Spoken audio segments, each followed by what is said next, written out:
No. Hey. Don't touch that. Sit down. It's okay if he plays in my backpack, I don't care. So just hold the mic up like this so it's like that. Alright. So what's one thing you learned from having a kid? Yeah, patience. Patience. I've been, just thinking for not only for me but for him as well. Making better decisions all around. But more than anything, patience. No, get off there. Get off that seat. Hey, give him this. You said earlier, like you don't really see color. What do you mean by that? And like, I do see it. My mom's white, my dad's black. That's two different colors of family, and it's we're all family at the end of the day. It shouldn't be based on color. It should be based on how you act as a person. Tell more about how you cope with being bipolar. Just music and just things that I'm passionate about. Realizing that there's gonna be times where I'm upset, and it's okay to be upset, and I don't have to run away from that. I can just embrace that and use that, to motivate me in a weird sense. For other people that struggle with that, don't be afraid to go get help. Don't be afraid to go, figure out how to find better coping methods and to reach out to people that you love. It's never worth chasing that high and continue chasing something that's gonna get you high, just because it makes you feel good for a second. In the long run, it's gonna hurt you more than the people that care about you the most.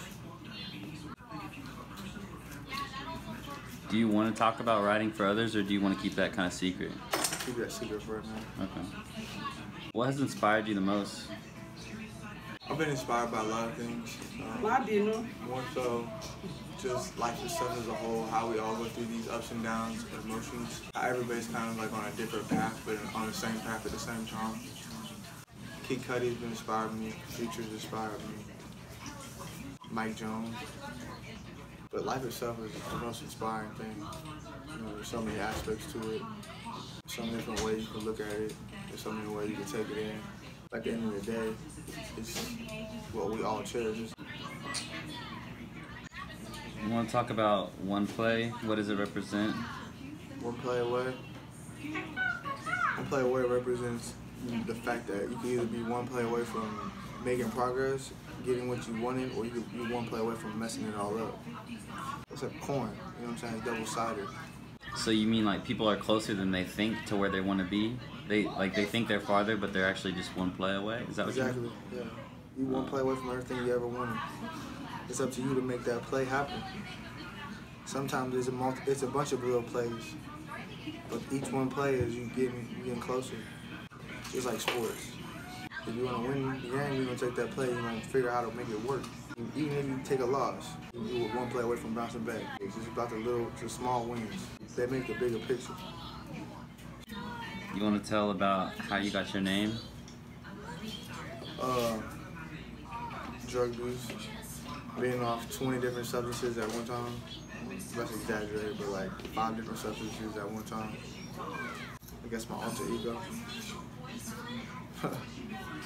Looking back at it, man, I wish I would have done that sort of thing, but it definitely made me to the person I am today.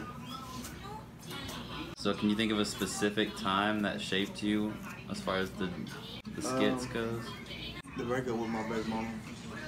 I'm having a kid, going through that whole phase before he was born, getting ready, then having him, being around for a year and then breaking up with her.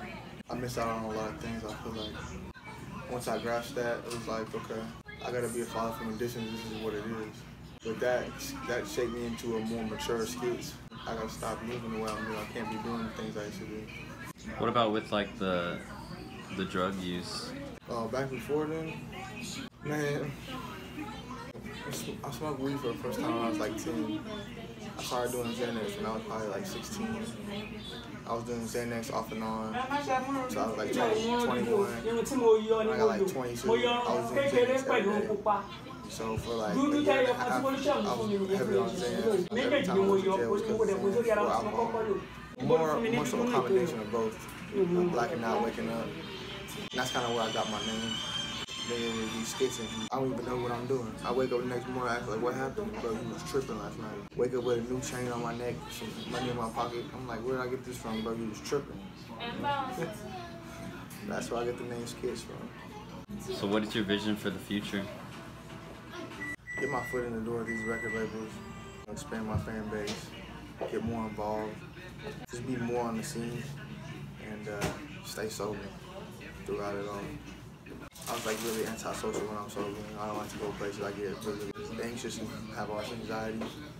But then once I realized like it's okay, I can be myself. People like me better when I'm sober than when I'm not. Me thinking the other way around, I guess was just an excuse to myself to keep getting fucked up. So definitely gonna stay sober. I'm not a saint or anything, but where I was comparably from 2 years ago to today, 9 days.